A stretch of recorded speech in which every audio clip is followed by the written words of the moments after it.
যারা চাঁদাবাজির জন্য নিজেদের কর্মীকে পাথর দিয়ে হত্যা করতে পারে, ওই চাঁদাবাজদের হাতে ৫৬,০০০ বর্গ কিলোমিটারের বাংলাদেশ কখনো নিরাপদ থাকতে পারে না। ওই চাঁদাবাজদের হাতে আমাদের মানচিত্র কখনো নিরাপদ থাকতে পারে না।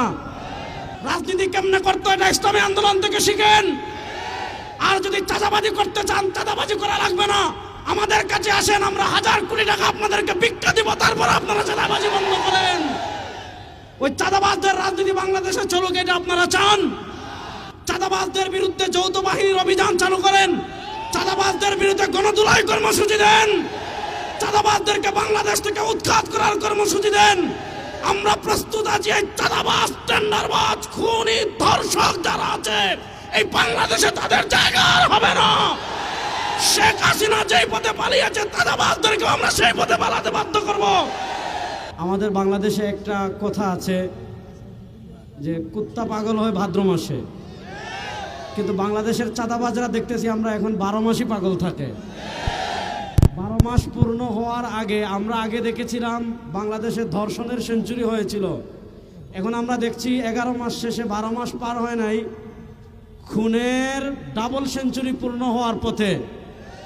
প্রশ্ন হলো, যারা ১১ মাসে নিজেদের ১৫০-এর অধিক কর্মীকে খুন করতে পারে, যারা নিজেদের কর্মীদের নিরাপত্তা দিতে পারে না, যারা চাঁদাবাজির জন্য নিজেদের কর্মীকে পাথর দিয়ে হত্যা করতে পারে, ওই চাঁদাবাজদের হাতে ৫৬,০০০ বর্গ কিলোমিটারের বাংলাদেশ কখনো নিরাপদ থাকতে পারে না।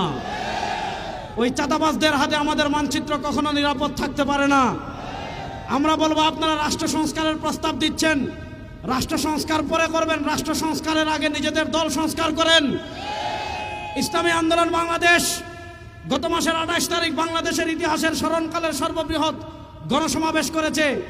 বাংলাদেশের ইতিহাসের সর্ববৃহৎ সমাবেশের জন্য ইসলামী আন্দোলন ফুটপাতে ১ টাকাও চাঁদা তুলে নয়, কোন ব্যবসায়ীর কাছে ১ টাকাও চাঁদা তুলে নয়। রাজনীতি কেমনে করতে হয় এটা ইসলামী আন্দোলন থেকে শিখেন। আর যদি চাঁদাবাজি করতে চান, চাঁদাবাজি করা লাগবে না, আমাদের কাছে আসেন, আমরা ১০০০ কোটি টাকা আপনাদেরকে ভিক্ষা দিব, তারপর আপনারা চাঁদাবাজি বন্ধ করেন। ওই চাঁদাবাজদের রাজনীতি বাংলাদেশে চলুক, এটা আপনারা চান? দুর্নীতিবাদের রাজনীতি বাংলাদেশে আর চলুক, এটা আপনারা চান?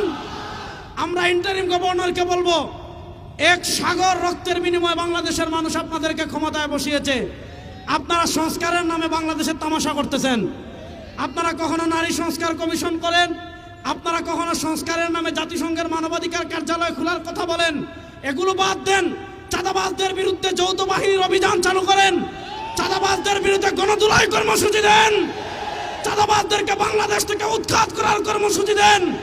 আমরা প্রস্তুত আছি এই চাঁদাবাজ, টেন্ডারবাজ, খুনি, ধর্ষক যারা আছে এই বাংলাদেশে তাদের জায়গা আর হবে না। শেখ হাসিনা যেই পথে পালিয়েছে, চাঁদাবাজদেরকে আমরা সেই পথে পালাতে বাধ্য করব। সর্বশেষ একটা কথা বলে শেষ করছি, বাংলাদেশে কোনো তন্ত্র মন্ত্র দিয়ে কেউ কোনো কিছুর সমাধান করতে পারেন না, কিয়ামত পর্যন্ত পারবেন না। তন্ত্রমন্ত্র একটা বাকি আছে, সেটার নাম ইসলাম।